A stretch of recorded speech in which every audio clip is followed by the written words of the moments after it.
के क्लास में हम पढ़ेंगे कंप्रेसिबिलिटी एंड बल्क मॉडुलस के बारे में। कंप्रेसिबिलिटी क्या होता है? Compressibility is the reciprocal of the bulk modulus of elasticity, जिसको हम के से दिखाते हैं। और ये बल्क मॉडुलस ऑफ इलास्टिसिटी क्या होता है?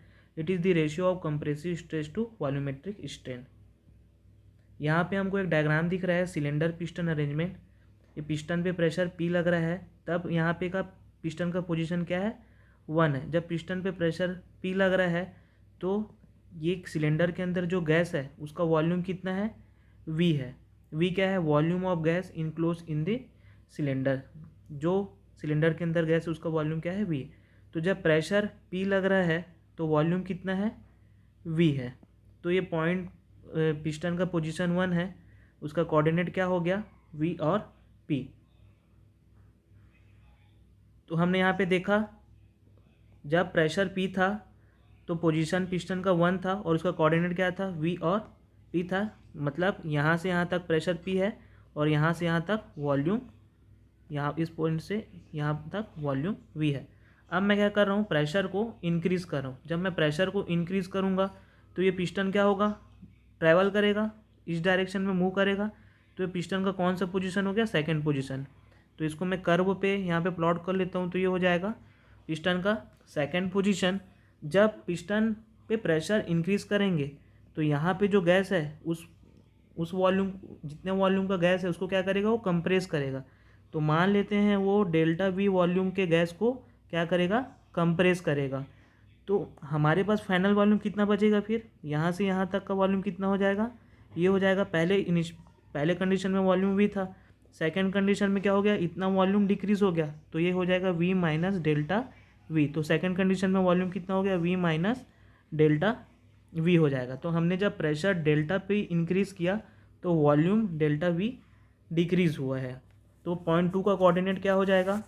ये इतना डिस्टेंस हो जाएगा, इतना प्रेशर हमने इंक्रीज़ किया है। ये डिस्टेंस कितना हो जाएगा? इतना वॉल्यूम ऑफ गैस को हमने कंप्रेस किया है। और ये हमारा कितना हो जाएगा? Final volume V minus dV हो जाएगा। तो यहाँ पे जो dP है वो क्या है? इंक्रीज़ इन प्रेशर है, इंक्रीज़ इन प्रेशर। और डेल्टा V क्या है? Decrease in volume, decrease in volume है। और पॉइंट 2 का कोऑर्डिनेट क्या हो जाएगा? V minus delta V, P plus delta P। ये पॉइंट 2 का कोऑर्डिनेट हो जाएगा। जब प्रेशर इंक्रीज़ किए तो पिस्टन पोजीशन 1 से पोजीशन 2 पे चले जाएगा। अब हमको पता है वॉल्यूमेट्रिक स्ट्रेन कितना है होता है? वॉल्यूमेट्रिक स्ट्रेन होता है change in volume upon original volume. तो यहाँ पे चेंज इन वॉल्यूम कितना हो रहा है? Delta V। ओरिजिनल वॉल्यूम कितना है? V। ये होगा माइनस, क्योंकि प्रेशर जब भी इंक्रीज़ होगा तो वॉल्यूम क्या होगा? डिक्रीज़ होगा, इसलिए माइनस साइन है। डायग्राम में भी देख लेते हैं। जब हमने प्रेशर इंक्रीज़ किया तो इनिशियल स्टेज में वॉल्यूम V था। जब प्रेशर P था तो वॉल्यूम V था। जब प्रेशर हमने डेल P इंक्रीज़ किया, P प्लस डेल P हुआ, तो वॉल्यूम कितना हो गया हमारा? V माइनस dV, जो कि क्या हो गया? डिक्रीज़ हो गया। तो ये हो गया माइनस dV अपॉन dV। तो हम बल्क मॉड्यूलस क्या होता है? और बल्क मॉड्यूलस K होता है इंक्रीज ऑफ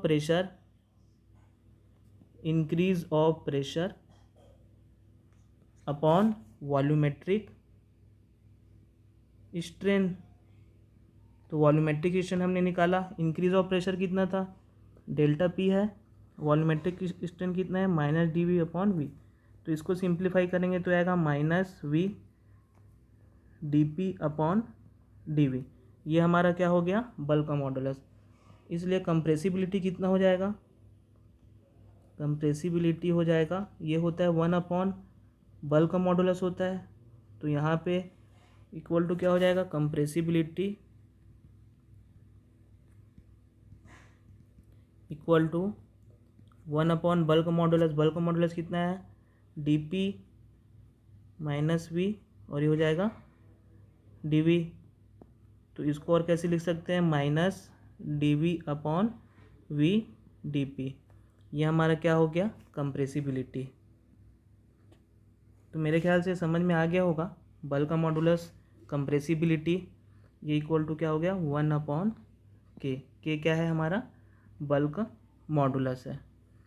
तो इतना हमको कंप्रेसिबिलिटी एंड बल्क मॉडुलस में पढ़ना है, एग्ज़ाम में आता है। कुछ भी डाउट है तो आप पूछ सकते हैं। Okay, thank you.